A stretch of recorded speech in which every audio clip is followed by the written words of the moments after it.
Hey, what's good, listeners? Welcome to the Chris College Show, Millennial Bunker Edition. Good morning, Marissa. How's it going, fam? It is going fabulous. How are you doing I'm just today? so glad to see you, my man. My woman. We don't even know what it is. It was I'm a International dude. Pronouns Day. Hey, Yeah, I'm a right. dude, okay?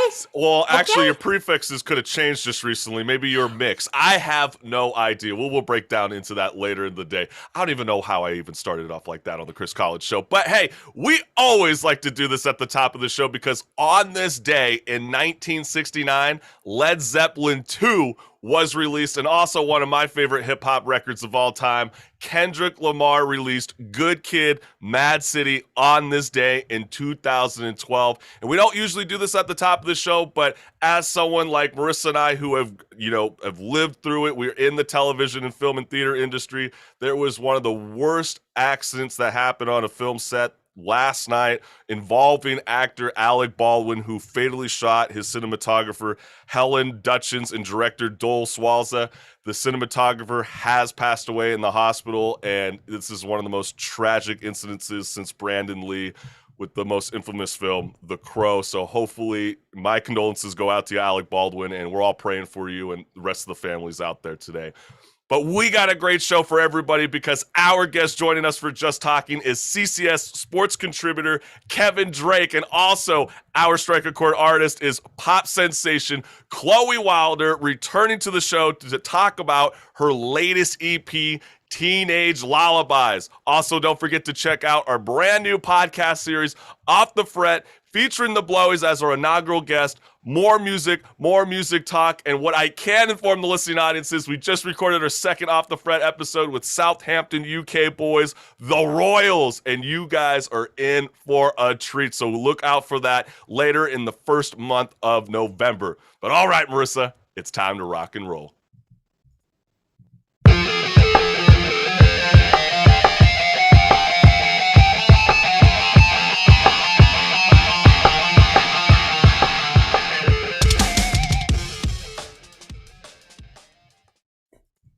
All right, this is hashtag TLDR, too long don't read. Marissa and I, we did all the reading for you so you didn't have to do it.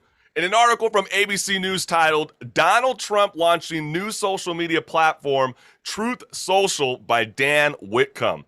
Former U.S. President Donald Trump will launch his own social media app, Truth Social. It will stand up to big tech companies such as Twitter and Facebook, says Trump, which have barred him from their platforms.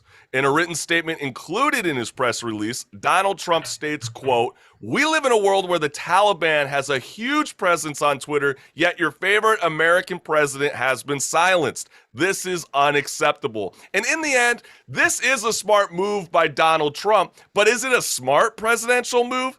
As Facebook and Truth Social pose for the next great heavyweight competition, Facebook is planning to change its company name next week to reflect its focus on building the metaverse, basically painting over a patch of mold.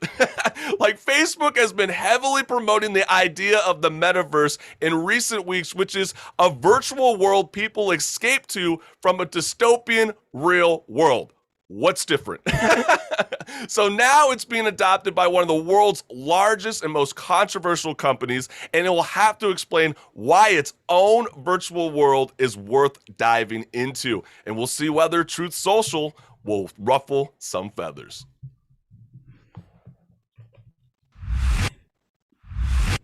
Spoiler alert. Oh, let me have my spoiler alert. There comes the spoiler alert.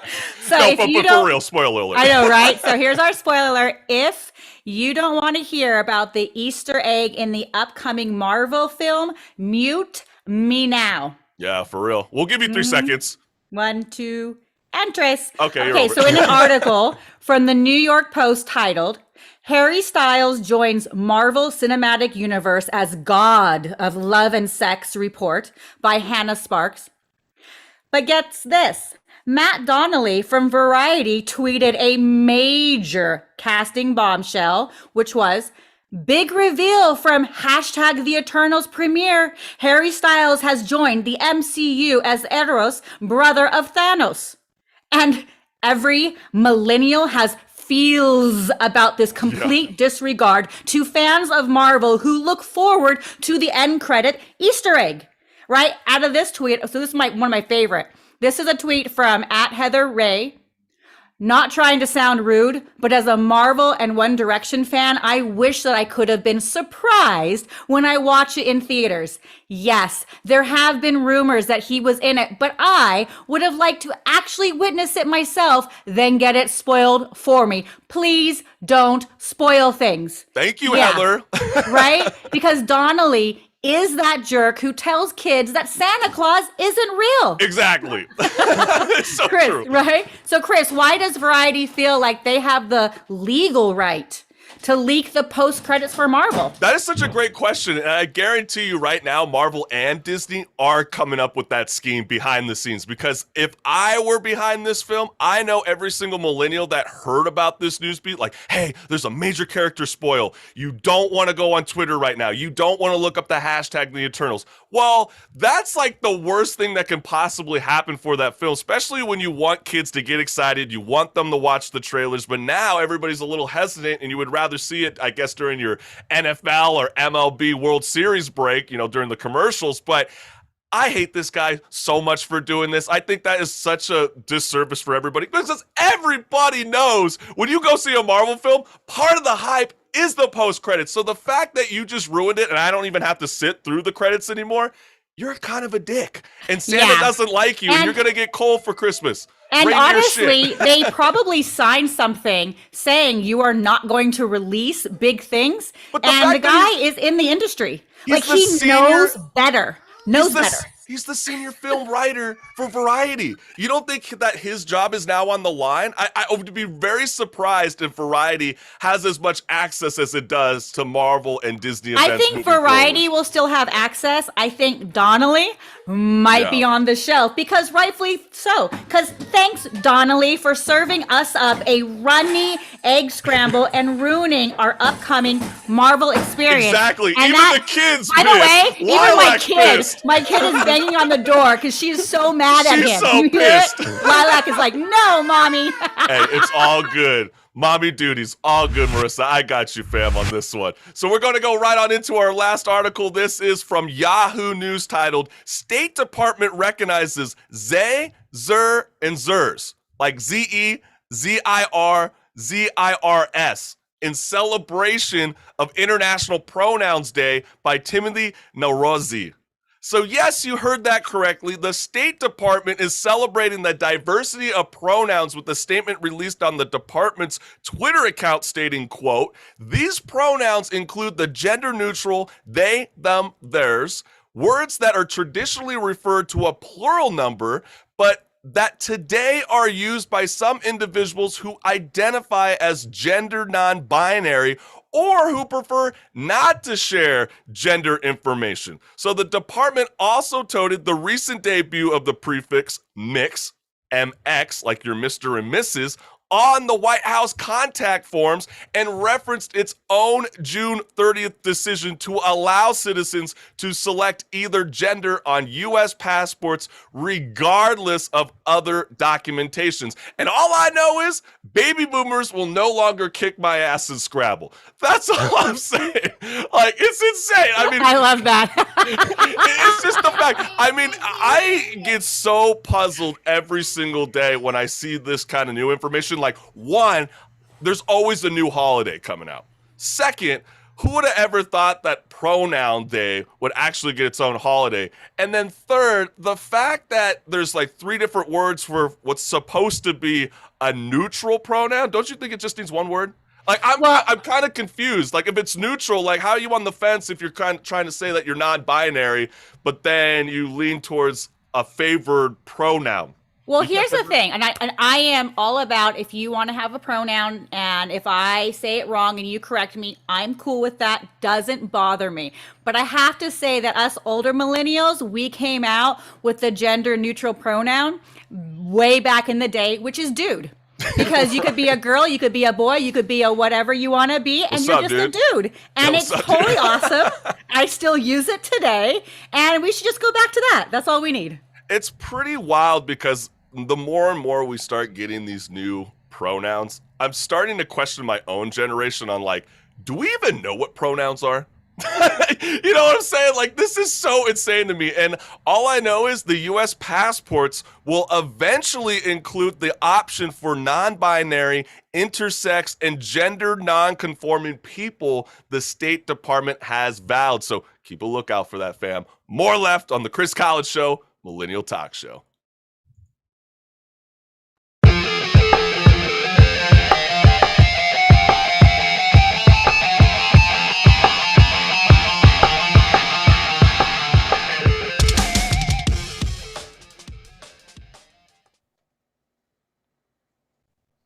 All right, what's good, listeners? Our guest joining us on Just Talking is CCS contributor Kevin Drake, live on the Chris Collins Show, Millennial Talk Show, to discuss all the latest news circulating around the world of sports. So how's it going, Kevin? It's going great. How you doing, Marissa? Hey, was that a lilac sound? It was. You know what? So like, I have a babysitter called the laptop. Yeah. And it like Netflix disappeared, so she was letting me know that like I needed to put it back on for her. Damn it, oh, great! The wonders of technology. The wonders of technology. Free. Hey, it's babysitting for $12.99 a month. I love it. Yeah. No, it's awesome. Who would have thought? But you know what, Kevin? We're here for sports, and let's get right on into it because the World Series, the annual championship series of the Major League Baseball, has been contested since 1903 between the champion teams of the American League and the National League. And which MLB team has a better chance to get back on track? Is it the Boston Red Sox or the Los Angeles Dodgers? You said it, the Los Angeles Dodgers. Let's get it, baby. Yeah. Let's get it. And I'll give you a great stat. I know I've told you this before off air, but in the last 2 years, you know, obviously they won the World Series last year. When the Dodgers faced elimination, which they were down 3-1 to the Braves last year, and they won all 3 elimination games and went on to win the World Series. This year, they were down 2-1 to the Giants in a best of 5 and won both elimination games. And now they just won the elimination game last night. So look, the Braves fans and the Braves got to be sweating like, oh my God, the history is about to repeat itself. So there's a lot of history repeating. I just hope that the pandemic doesn't repeat itself, if you catch my drift. No, so like, no. I'm all cool with repeats, but like, let's just not let that like that random voodoo doll it's like randomly getting stabbed come along with us. You know what I'm saying? But I really do hope that the Los Angeles Dodgers pull this thing off because, you know, for myself, you know, watching Game 3, seeing them change out 9 different pitchers and then have Urias have his troubles during Game 4 and then obviously the ass kicking on Game 5, they're playing with my emotions. But I do have to ask you, Kevin, because you are the huge baseball fanatic. Who would you prefer to see in the MLB World Series? It obviously sounds like you're in for the LA Dodgers, but who would you like them to contest against? Oh, I want to see him play the Astros and beat them. And here's the kicker is that the Astros manager is Dusty Baker. Now, you remember Dusty Baker won a World Series with the Dodgers back in 81 as a player. So that would be really cool to see Dusty Baker led Astros. But I wanted Dodgers to get their vindication because they should have won that World Series back when the Astros were cheating. The Astros I'm sort of feeling that. I know Marissa's a little conflated with that statement. Based off of those facts, I totally understand now why you want that. I'm going off of emotional, and I want the Boston Red Sox and the Doyers to play, and the Doyers to beat them badly. I kind of want to see a lot of bang trash. You know what? That's a good one. That's a good pick too, Marissa, because they also lost to the Red Sox that year. That Price had an amazing run, and I mean that was just a great team that year. They were just a better team. So yeah, either or. They're going to get what happens when you trade Babe Ruth back in the day. You know what I mean? You never get it. You only get that one win. That's it. Absolutely. I want to see a lot of bang trash cans myself, Kevin. I'm kind of with you. I would like to see the Los Angeles Dodgers take on the Houston Astros and silence that team. Hey, don't tell our producer that. Our producer is a Boston Red Sox fanatic. Much love, Paul. I got your back. But hey, you know, as Los Doyer fans out here, we all want to be banging them trash cans because we all know that the Astros are trash. And, you know, if you lose, that means you're kind of trash too. But hey, we could talk about that after the show. But hey, Kevin, this is a bit off topic, but it's relatable in the world of sports and NFTs. And MLB gave Candy Digital its entire digital catalog. And Candy Digital is Fanatics NFT company. So the company wants to build an NFT marketplace where users can buy, trade, sell, and store NFTs. So that means Candy Digital could leverage rare collectibles of NFTs like Legends like Marissa said, Babe Ruth and Jackie Robinson in the future. So do you believe that MLB fans will gravitate towards this new venture of collectibles? I mean, we'll see. I mean, if Peyton Manning put a lot of money into this, he Yeah. put a lot of money into what, Candy Digital. Yeah. You know, if Peyton Manning's investing a lot of money in this, Undisclosed, but I mean, that's a yeah. big name, right? Yeah, I that's mean, a big don't you kind name. of feel like that MLB sort of created the Pokemon card hype on a level? I mean, it seems like baseball were originally the ones that created this collectible hype, especially when it started out in the tobacco packs. You're collecting all your baseball cards. But I guess my real question is, that's a little different than what an NFT is. Do you see MLB fans like taking If on the this new NFT, collectible? like you just said earlier, is tied to something that's tangible, like a piece of art or a baseball card or whatever it is, then yes, you know, you're holding this certificate of authenticity Yeah. through the token itself. But if it's just a token like trading on like how the market does, you're trading on gold, but you don't really own any gold. But when you buy gold, is it going to be something like that? I guess it's almost like they're just trying to Yeah. get rid of the paperwork, and they would rather just have everything stored in a blockchain, Right. like a digital format, like you were just suggesting. And I guess we'll kind of see. I mean, I think it was kind of a crazy milestone that the MLB's doing. So I don't know about you, Kevin. October 26th, you can get your first NFT. Are you going to purchase one? I'm kind of considering it, just so I could sit on it. If it's really cheap, I'm kind of considering. Wait. Can you say that again? I'm sorry. The guy who said NFT is never going to go anywhere? And I will explain myself, Marissa, because I Oh. honestly feel like it was so much different when it becomes the Kings of Leon trying to kick off an NFT with music albums. I think when you capture a whole sports organization like the Major League Baseball, and let's not forget the fact that Fanatics owns all the licensing merchandising agreement for the NFL, NHL, NBA, soccer, you name it. You don't think that they'll take over that and then use that as their authentication, paperwork in the form of an NFT? I kind of would take a little bit of a gamble. I'm not going to spend a lot. Like all I'm saying is, I'm glad to see you've come over to the correct side, Chris. Just a little bit. Just a little bit. If it's cheap, then maybe I might swindle. But hey, let's move on because, obviously the NBA season has officially kicked off, the league enjoying their 75th anniversary season. And I got to ask you right away, Kevin. I mean, are the Milwaukee Bucks on the road to a repeat, or will the star-studded Brooklyn Nets exact revenge? Well, it looks like the Nets are minus Kyrie Irving. If the Nets can, obviously they can still score. They still got a good, solid team. They picked up Patty Mills, who's a great backup point guard. I think the Nets could still do it, but the Bucks are going to be a tough team because, I mean, as far as a best of 7, they're a really good basketball team. But after what the Miami Heat did to them last night, shows you Miami's actually coming up too. So the East has gotten stronger. The East has gotten stronger. So, it's funny that you actually did just reference, Kyrie Irving right now, because obviously he has been absent, in the league, as, the Nets organization said that they're not going to play into his, vaccine protest. So let's play a clip from Charles Barkley on the night of the season opener, because he was not happy with Kyrie Irving's absence from the team due to his decision to remain unvaccinated. And Marissa, let's roll the clip of Charles Barkley after the Brooklyn Nets loss to the Milwaukee Bucks. First of all, you don't get the vaccine for yourself. You get it for other people. No, I'm not saying. Hold on, you said your piece. No, I didn't say you do. I got vaccinated. I can't wait to get the booster. You don't get vaccinated just for yourself. Like Adam said, you get vaccinated for your family first. You get vaccinated for your teammates second, things like that. That's what bothers me about this whole thing. I think everybody should get vaccinated. So how do you feel about Kyrie Irving choosing not to get the vaccine? I mean, it's his choice. It's what he believes, and it's his freedom of choice. And that's the real issue here, is this medical tyranny that the politicians are playing with this whole vaccine mandate. I'm not against vaccines either, but at the same time, there's another player that also just came out. If you heard is a Michael Porter Jr. from the Denver Nuggets. Yep. And he says, my main thing is we don't have years of data that how it can affect you.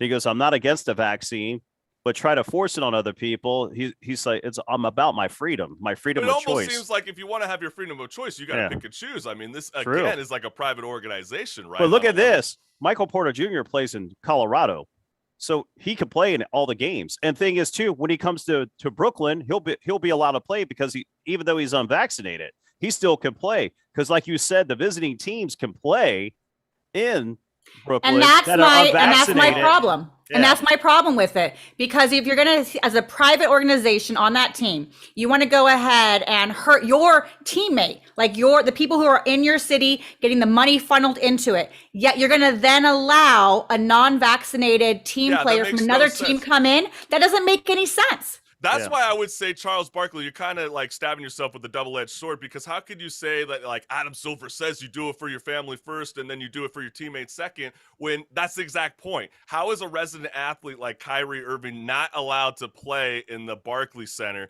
but the opposing team, like let's say Andrew Wiggins, who was on the fence from the Warriors, was able to, to show up to the arena and play? That makes completely no sense, and that's why it's put, in my opinion, a tricky situation for the Brooklyn Nets. And what do you say about the Brooklyn Nets who stepped in and refused to go half on and half off with Kyrie Irving? Yeah, this is not even an NBA mandate. At first, I thought it was, but it's not, because the NBA hasn't mandated it. It's just the Brooklyn Nets are just like, well, we're not going to be on the hook. If he can't play in the home games, they're not going to pay him. Well, they're paying him for this year. But they had a 4-year, $189 million contract extension that they took off the table.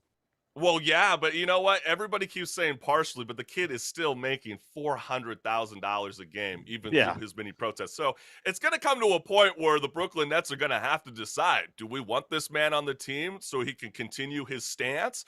Or is it going to cost the team a championship? And I'll be honest, and if I was Kyrie, I would sue. Because as you said, Kevin, as you said, it's not an NBA mandate. It is not in his contract. He is not breaking a contract. Really, the Brooklyn Nets are breaking his contract and penalizing him.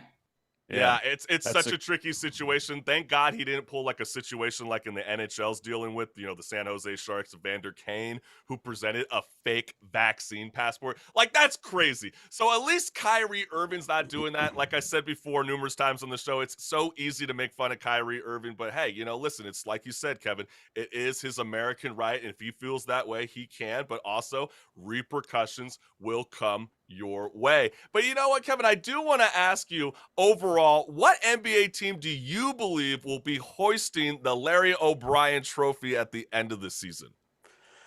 As crazy as it sounds, I mean, obviously if the Lakers can stay healthy and they start playing well together, that could very well be the team. But my dark horse team, I think they could literally be holding the trophy as the Golden State Warriors. You know what? I think they are being slept on. On a level, that performance last night during the Clippers game, I'm kind of with you. But do you feel like with the star-studded, cast that the Los Angeles Lakers have assembled, they're basically the Avengers. I mean, is that enough to get the championship? They still have tough competition. You still got some really good teams like the Denver Nuggets, the Utah Jazz, the Los Angeles Clippers. I mean, they're going to give the Lakers fits. I mean, it's not guaranteed just because it's all on paper. I mean, remember the Heat with LeBron James, the 4 years he was there, they only won 2 championships. That's true. Out of the 4 years. But let's switch gears for a moment, because this was also in the world of sports, and including basketball, because the Boston Celtics games were abruptly pulled from the Chinese internet on Thursday after a center on the team, Enes Kanter, said on social media that the country's leader, Xi Jinping, was a brutal dictator, citing his government's repressive policies in Tibet. So we saw a decline in U.S. viewership when it comes to the NBA using political justice movements, but will this jeopardize the league? I'm not sure how it's going to affect the league, but definitely the Boston Celtics, that's a great brand. And of course, it's going to hurt them a little bit. You don't think with the quarter of the world, which is basically the number one audience for National Basketball League, like, you don't think that that's going to harm them? But getting to the Enos, I think he has a right to speak his mind, but it's a double-edged sword. It's like, okay, they let LeBron speak out on all these social justice issues, even when he was outspoken, didn't know all the facts about the Brianna situation that happened. Well, yeah, I mean, last that's year. actually kind of a funny point that you're referencing, because this is what I'm starting to think right now as you just started to say that. It is kind of ironic. If they were to put harsh punishment on Kanter for, riding on his sneakers free Tibet, then why is it acceptable to put Black Lives Matter on the hardwood pavement on the court that all the other NBA players do? Because if they're allowed to do political justice Well, Marissa, you're about to say something. What Well, you no, I was thinking? going to say the difference is, and it's very interesting, is LeBron James, while was very outspoken and positive for Black Lives Matters, when it came to China, when it Hong came Kong, to right? all of a sudden, he really changed his tune because he knew that he didn't want to have anything pulled from him. Exactly. I mean, we all know that Nike has a huge enterprise in the country of China, and this is going to definitely be detrimental to the league. But honestly, I guess the real overall question is, obviously we're seeing these players start to protest more and more and more and use their stature of being a sports athlete to bring out a political message. And do you think that NBA fans care about these political messages? It's such a touchy thing because they're still using the NBA platform. If they're coming off the side and just holding a press conference just on their own time and raising these issues, that's one thing. But they're doing it during the press conferences after a game. Hey, I want to know what happened after the game, and now you're talking about China and this and that, and I don't want to. I mean, it's not that I don't want to hear about it. I want to see sports. I'm trying to check away from all that.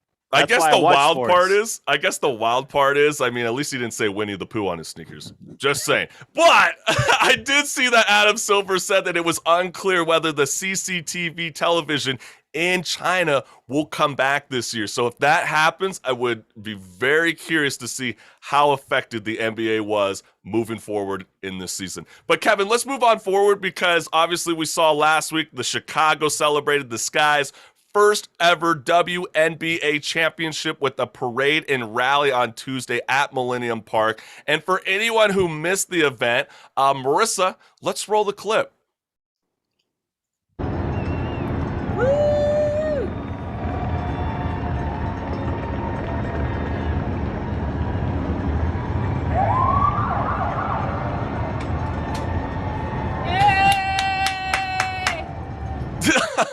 I'm sorry. I every time I see that clip, I can't stop laughing because I've never seen anything this lackluster in my life since my high school homecoming parade, if you know what I'm saying. Like, some people have used this video online as an example for why women aren't paid the same as men in sports. Is this clip a fair assessment? It's a tough one because they don't know the backstory behind it. Candace Parker, who played in LA, she's a great player, and she went back home to Chicago and she led them to a championship. But they just don't have a good following. Now, be honest.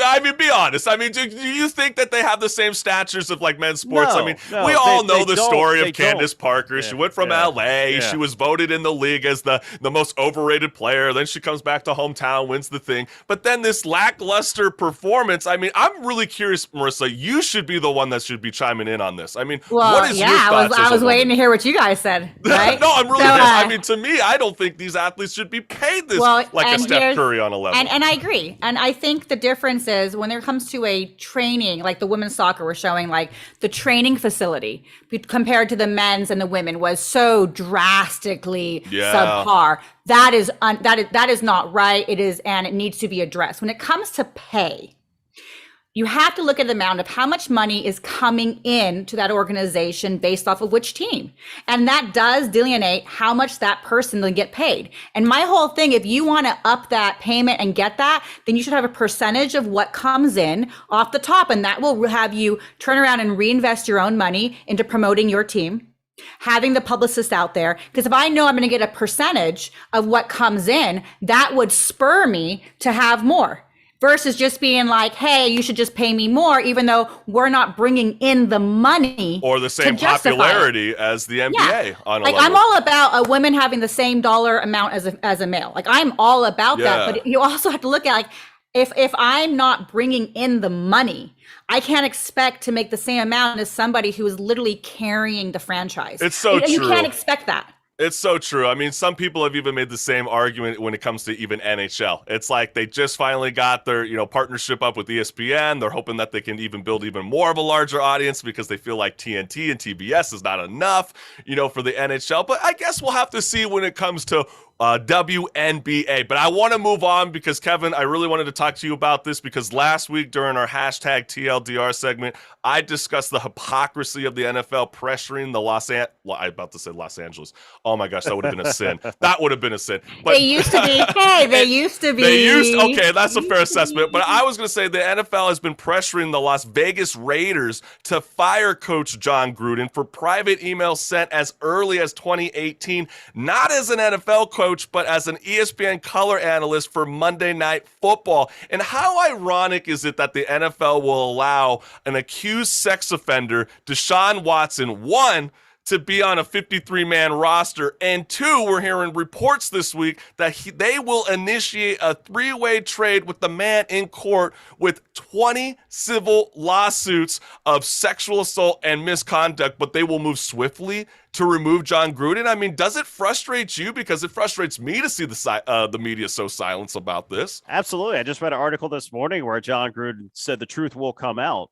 Because there's also the 650,000 emails that you were talking about that's not even in partake in this whole investigation. No, that's being suppressed. It's being suppressed. Absolutely being suppressed. And I think that's such a great point because we also saw breaking news just before Thursday Night Football game last night that two House Democrats sent a letter to NFL Commissioner Roger Goodell demanding the league provide Congress with the results of the investigation into the Washington football team's workplace culture. And to me, I think we're all on the same page. Obviously, Roger Goodell has to be hiding something because there's no way out of 650,000 emails that everything has been reported. Oh, he's hiding What's something. there to hide? Yeah, he's hiding something. I don't know what it is. He's hiding something. But look at this. You brought up Deshaun Watson.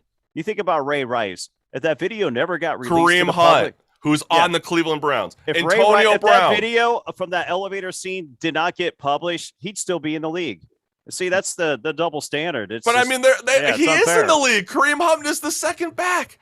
I always thought it was so Ray funny. Rice is not because the video leaked and it, everybody got to see it. So then that's true too. But there was also Antonio Brown who, went to court for his female trainer for doing, being sexually inappropriate with her. Well, how about the guy that literally slaughtered animals, Vic? Slaughtering them by putting them into dog ring. But I guess the difference would be, was Goodell even around? I'm not too sure. I guess someone in the comments watching this live would have to let us know. I'm not too sure if Roger Goodell was still around. But we just named 3 or 4 players examples during Goodell's time. So if they really, truly cared about the toxic workplace environment that the NFL is creating, you think it would start with the players first, right? Right. Well, you start at the top of Roger Goodell and all the way down. And absolutely. And I want to know what's on those emails now. Now Congress is calling for those emails, right? Those 650,000 Absolutely. emails? Yeah, they are calling for the 650,000 emails, and we'll see whether they comply because what my understanding is there is no written report about the nearly year-long investigation, and the league has not released any of the findings. All we know is that John Gruden says some dumb shit. He posted a bikini topless pic to Dan Snyder, and we know that Dan Snyder is a prick. That's about it. But I have a feeling that the New York Times, the ones that originally released this story, is holding so much baggage that they're just waiting for Roger Goodell to spill the beans. But we can talk about this forever. Yes. But I did want to reference this because Canelo Alvarez is just a couple weeks away from his return as he faces Caleb Plant to crown the first ever 4-belt undisputed super middleweight champion in boxing history. That's pretty insane. Yeah. But does the IBF champion, who's 21-0, 12 KOs, have a chance against Canelo? Well, of course he has a chance, but Canelo is definitely seasoned and he knows what to do in the ring. And if he can prolong that fight. Okay, but that made me kind of laugh. You don't think that Caleb Plant season, the guy is 21-0 with 12 knockouts. Every other fight, he's knocking somebody out. I mean, my only pet peeve with Canelo Alvarez is, and I'm still conflated. I am sort of feeling like Canelo Alvarez is going to pull it off. It's going to be late in the round. It's not going to happen Caleb quick. Plant, dude. You think Caleb Plant? Now, Caleb Plant, stamina's going to take it unless he gets knocked out. Okay, what round? What round? What are we calling? Caleb Plant. Is it early? Is it late? Ninth. Okay, Caleb Plant, 9th round. I guess I'm going to go with, I said Canelo first. I'm going to have to stick with it. Canelo Alvarez, 8th round. Kevin, give us your pick. You know what? Since you're speaking so highly of this kid, I'm going to go with the kid. Knock him Caleb out in Plant? the 4th round. 4th round. You Whoa, heard it first. he's got some real love Dang, for him. that would be the biggest upset of all times. And Kevin Drake, thank you again for joining us, our CCS Sports contributor, discussing all things sports. We love you, my man. And, where can they follow you on social media? I love you all too. Follow me on Instagram. I'll be also blogging here on the Chris Collins show. So yeah, there's a lot of good That's things what's to come. up. Yeah, keep a lookout. There's a lot of good things to come. We're evolving. That's what's happening right now. That's what's good, Kevin. my man. Thank you Thank again, you. Kevin, for joining us. Much appreciated. Peace. Peace.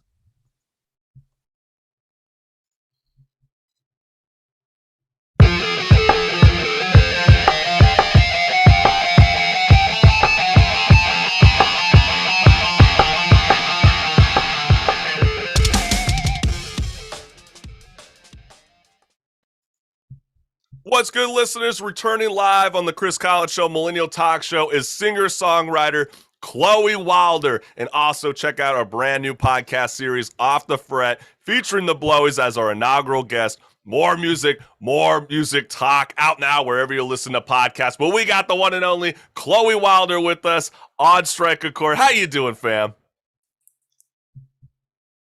Oh, we got you muted. I know how that is. We're in the Zoom world. I know you've been out of class for a while. I know you're just there. Am I here?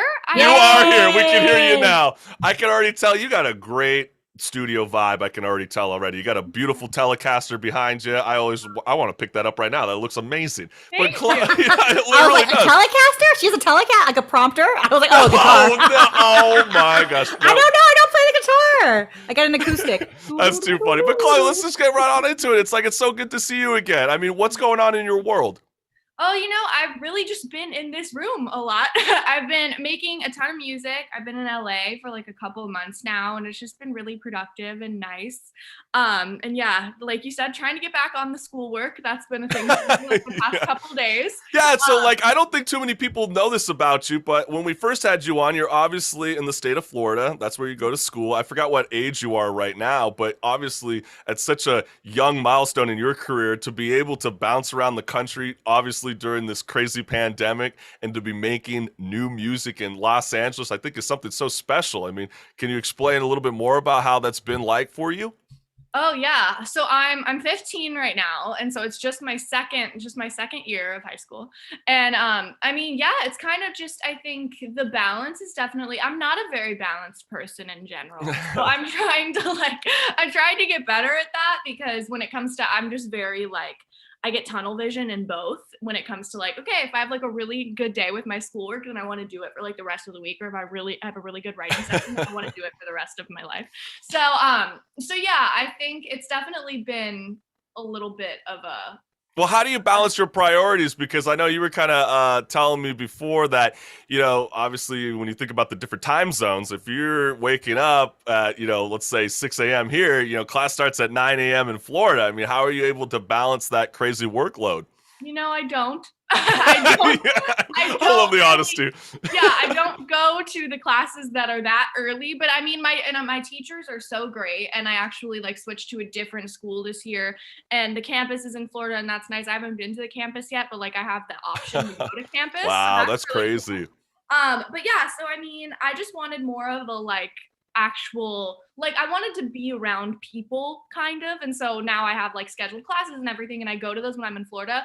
But my teachers, I emailed them before I came out here, and I was I'm probably not going to wake up at 6 a.m. So. Did any of them feel like they were oh my gosh, Chloe, you were such a superstar? Did they become starstruck with you, and they're just oh, okay, we'll just let you slide, Chloe, you're just such a rock star? I think they're all just I wish. I think they're all just really cool, and yeah, and I think, and I'm not the only one at my school that, travels and does other cool things. And so I feel that also, I feel I'm not the first of my kind for them. But yeah, so I mean, they've just all been really chill about it. Do you have more respect for teachers now that you have to, deal with teachers that have to live in this Zoom reality and then do in-class, learning as well? I mean, I can only imagine, you've been doing it for, gosh, it seems like 2 years now. Yeah. And I mean, I totally have, because getting, a bunch of teenagers to focus on you in a Zoom room is like, that's tough. And They all go, we want to play Teenage Lullabies. But yeah, so I have so much respect for teachers, and I always have, because I mean, I, went to the same school for however many years when I was, super little to 8th grade, and I loved it there. And they were all, and it was like, I've always gone to really small schools. And so that was like, and I felt very much like a part of something, and all my teachers were so nice there. And I started traveling there too. And so I feel like I've never had a teacher be upset with me about my traveling. And maybe I've just gotten super lucky, but I feel like they, and even in this like time right now, the state of the world, everybody's just been like super understanding. And I feel like we're all understanding of each other because it's something to figure out. Together, right? Of all ages. Totally. We're all in this one together for sure. And so and yeah, they've all just been so nice. And I can't imagine like having like the extra weight of like, super heavy schoolwork, because I don't have that right now. And it's really great. I actually was just saying that like my schoolwork is like a lighter load than like my music work, and that's how I've wanted it to be, so that I can, I don't need to, I'm not nearly as anxious as I was. That's great. I'm so glad that you're able to still pursue your career, because like I've told you numerous times, I mean, I think you're a superstar in the making, and we're always blessed to have you return to the show.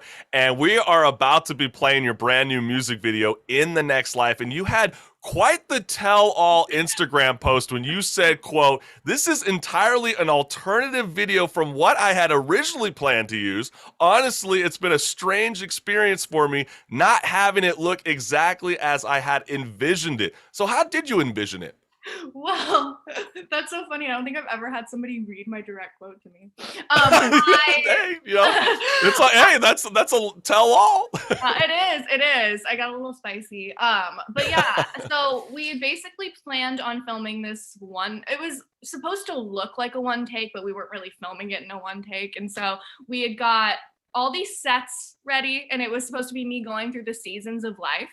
And yeah, so we like, did all these really pretty sets, and we were filming in this, I forget where it was. It was like Lancaster or something. And it was like this beautiful, like desert open area. And it was so nice. And there were like a bunch of little houses that we had like, that the set designer had made to look like separate houses for the seasons. Gotcha. And it was super cool. And then when I got the footage back, I don't know. It was we also had a one take from the summer set. And I watched both of them like next to each other, because we basically like, we were filming, the summer set was the only one that wasn't like a set design really. Okay. And that was where the video ended up being. And we all really liked it. And so we were like, let's just do a one take just in case, so that we have it for like, Spotify canvases and like content stuff. Okay, so you're thinking even beyond. That's so interesting that you say that, because that's so true. I mean, Spotify has been utilizing that kind of, it seems like a Vine video, like a 7-second Vine video of like moving. You can use like extra content on there. And so that's what I was thinking at first. And then when we got both of the videos back, and that song, it's one of my favorites. And What's it about? It's so In the Next Life. It's like really inspired. My grandpa was the only like major death I've ever experienced. And I kind of like saw and I wasn't like super close with him. And I, saw my family just like fall apart after he died. And I think that like, it was kind of like, I didn't, realize really how important he was to all of us until, after. And that was kind of like one of those like shocking life moments for me, especially I was little. I can't remember exactly how old I was, but I was little. And I, and it was so strange to just see like all of these, family members that you look up to just totally like fall apart from each other. Yeah. And so I think that, and I think we were all very comforted by like, okay, but maybe we'll see him again. And I thought about that more, and I was like, you know what? I think that a lot of people do that when it comes to people dying, because it's like, we as people, it's so uncertain, and there's so much about life that we can understand fully. And, even for me, like, I don't know if that's what I believe necessarily, that like, we're gonna see each other again. But it's really, I think it's like a sweet thing to try and, think. Because so do you think that like when we die, that's just it? I honestly, I don't know. It's because hard to I- put you know, words into it. You're still figuring it out, right? I mean, I think and that's why, cool. like, writing, I've honestly in my new project too, I've been writing like a little bit about, like religion and the afterlife, and just trying to, in like a very just like observant way. Just like, Yeah, I like that you use your music to explore these themes of death, what happens to us. I mean, that's very philosophical. And the fact that at your age, because I did the same thing, just exploring and trying to figure out like what is real, what is truth, what does make sense. And you're using your platform and music to explore that. It's very cool. Yeah, and thank you. I thought it was a beautiful closing track to your EP, Teenage Lullabies, and it obviously sounds like in your new music we're gonna have more of a hinted story coming along with the next record. But let's let the CCS family know what's good. This is the alternative music video, but it's a beautiful music video. I really love the one shot. This is the brand new one. It's called In the Next Life, live on the Chris Collins Show, Millennial Talk Show.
You gotta love it. That was CLOE WILDER, and that's her brand new music video, In the Next Life. And I just want to remind the listening audience, you are listening to Strike a Chord, where if you physically or digitally pick up that record, you're gonna know these tracks. And what's the deal? What's the deal? What's you're singing in the lyrics. So what's that deal that you made with your grandpa? That's like what I was referring to earlier with just like the idea of it, I guess, because there's not, I think that's what bothers us as people about death too, is there's nothing concrete we can like do to stop it or do to fix it or do to make ourselves feel better.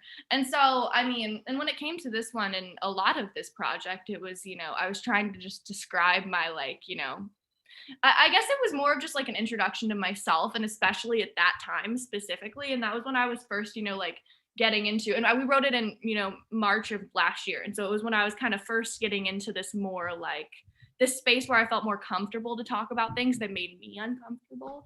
And so I think yeah, Well, I think it's a beautiful song. I love that you open up like that. And I know your grandpa is definitely hearing this song. I mean, I got the vibes from it instantly, and I know your family's proud. And I think it's a beautiful song that's going to resonate during your lifetime. And I definitely wanted to ask you this, CLOE, because it's like, how have you been able to use social media during these unprecedented times? Have you found that it's, you have to stay more connected with the fans and other musicians because of social media? Yes, for sure. And I have a super hard time with social media. I'm really bad at it, and I've never been. Is that by choice or? I don't know. It's like, I think it's because I'm like an angsty artist, and I'm like, no, like I can't. I don't know, but right. But yeah. So I mean, it's definitely become more of a priority during the pandemic, and I think that it was a good opportunity though, because then I got to actually like learn the importance of it, where for a while I was just upset with it because of the way it made me feel, because I'd only been using social media for like a year before I started using it professionally. And so it went really quickly from me having like my middle school in my bio to being like singer-songwriter. right. Like it was so intense, and I didn't like have the time to like enjoy it as a teenager, I feel like. So absolutely. Which is better for you. No, honestly, it's better because you would have wrote stuff that you would have regretted later on in your professional life as a teenager. So it's better you stop now. It's good that it's been supervised. Well, honestly, I think about that a lot because the few posts that I did have up before it was supervised by my management, it was. They were like, delete that, please. Yeah, so I think we did that to Chris too. Yeah, absolutely. Everybody. Like Chris. Yeah, that's facts. It's just the real world reality. I mean, that's why we always laugh. I mean, oh my gosh, you're so smart at a young age. It's so glad to hear that you got management that's got your back. And just give us like a quick like 20-30 seconds kind of like an idea about your music video, I Want to Be Alone with You. Where did this all kind of get started? So I Want to Be Alone with You, we wrote that for the EP. I can't remember which one it was. It was like the 4th or 5th song we wrote for the EP. And yeah, I mean, the second, that's one of those ones that I had visuals in mind, like while I was writing it. And so that was cool. In the Pink Motel. Yes, the iconic Pink Motel. Yeah, I knew that I wanted it, at the Pink Motel. So that was cool. that was really the only like concept I had though, was that I found the Pink Motel on Pinterest, and I was like, okay, this is it. And then I mean, it's like a romanticized version of like awkward teenage love. So I think what the title of the EP is, right? Teenage lullabies. Exactly. That one was, especially because like it's basically saying like all the things that like I wish I could be cool enough to say to certain people, but like never. Right. So I think let's let the music video play for itself, because I want to be able to play it in full for you, because that would be such a disservice on my end. So let's let the CCS family know what's good. This is your music video, I Want to Be Alone with You, live on the Chris Collins Show, Millennial Talk Show.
said fine line. Looks could kill, then I die.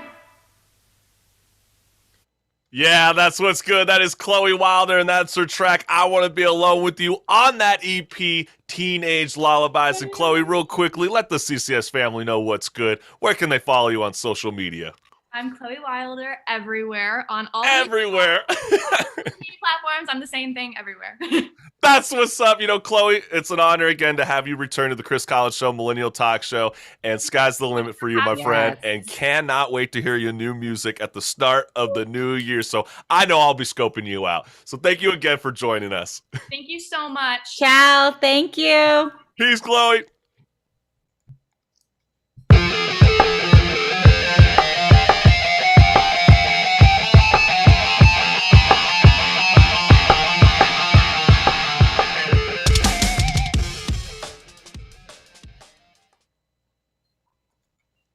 This is what's good because there's so much negativity on channels 2 through 11. So Marissa and I, we like to break the mold. So a man found an ancient sword while scuba diving in the Mediterranean off the coast of northern Israel. So experts believe the artifact dates back 900 years to the time of the Crusades. So check out this clip.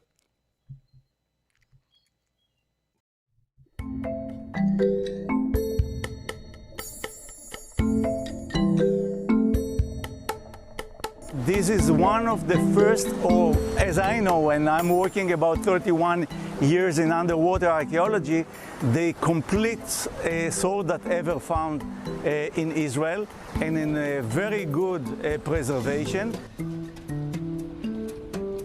We are assuming that it belonged to the Crusader period because of the size, because of the other artifacts that belong to the sword. And also, what's so incredible about this is fossils trapped in amber have been among paleontology's most fascinating finds in recent years. They're globs of hardened ancient tree resin that capture ancient life. And this week, a tiny crab preserved in 100-million-year-old amber lived among dinosaurs. And I think it's so cool. It's something straight out of Jurassic Park. If you got the picture, Marissa, you got to throw it up right now. It is that freaking amazing. The fact that we're even able to get this 100 million years ago today is so cool. And like, all I can see right now is, Marissa, is like tiny little drill, you know, in Jurassic Park where they're trying to get the DNA sample like out of the crab. Like, I would, on a level, like instead of going to space, let's spend some money to drill inside that guy and how pull some about we DNA do out. both? We go to space and we drill. Marissa, we have to be on a middle ground, okay? We got to work with what we got. That on is the Earth. middle ground. That is the middle ground. We do both. That is literally the middle ground. Okay, fine. I guess you kind of swindled me just a little bit. But this is so amazing. A 900-year-old crusade sword, which I have to say real briefly is, they said it wasn't even a two-handed sword. So just think about like that heavy piece of equipment along with the armor that they used to wear. They were probably like 2 times me. These people were gigantic. It's incredible. That's what's good. And you know what? We wanted to give a shout out again to our CCS sports contributor, Kevin Drake, for joining the show, along with pop sensation Chloe Wilder. Check out her brand new EP, Teenage Lullabies, out wherever you listen to music. And also, you guys got to check out our brand new Off the Fret music podcast, More Music Talk, featuring the Blowies. You are in for a treat. And also, we got a great lineup next week. Who is next week's guest? So we got Just Talking guest Luis Antonio Aldana, who just won Best Supporting Actor Next Generation Indie Film Awards in 2021 for his role in the award-winning short Akutsaramo. And also, if you like what you're listening to, go to the Chris Collins Show, Millennial Talk Show, and become a member today to get that free CCS t-shirt. For now, enjoy the weekend, fam, and we will see you next week. Peace!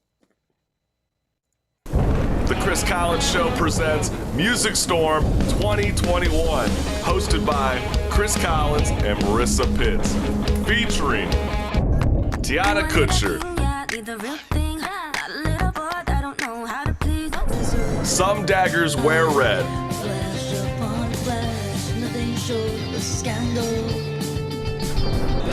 Desmond Walker.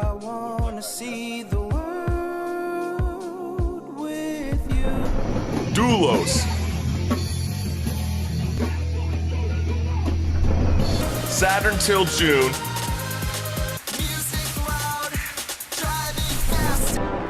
YT Will. It feels good to be the bad guy. Walk these shoes, you'll see why. Look at things from both sides. Ain't nothing like the EC Main. one thug. Lord, show a little mercy on one thug. The Phoenix Within.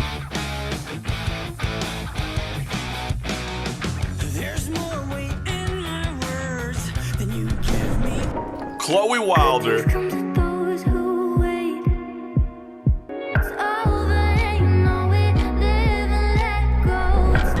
Jonas and I. Burn bright enough to ignite the aurora down. Kane.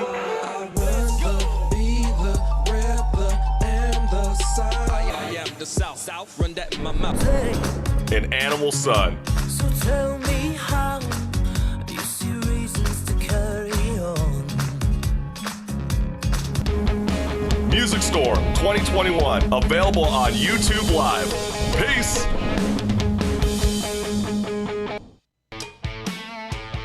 Our brand new podcast, Off the Fret. I love it. It's more time to chat. Hello. You would look Can you so hear me? jazzy. I love your outfit. How far would you go to start playing live music again? This slaps harder than my ex when she got her stimulus check. So,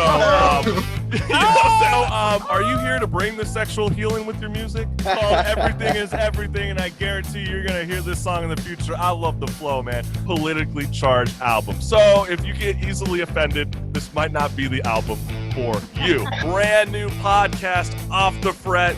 So excited. Has Kim Kardashian accidentally sent you a coochie shot? Do you want to stay there?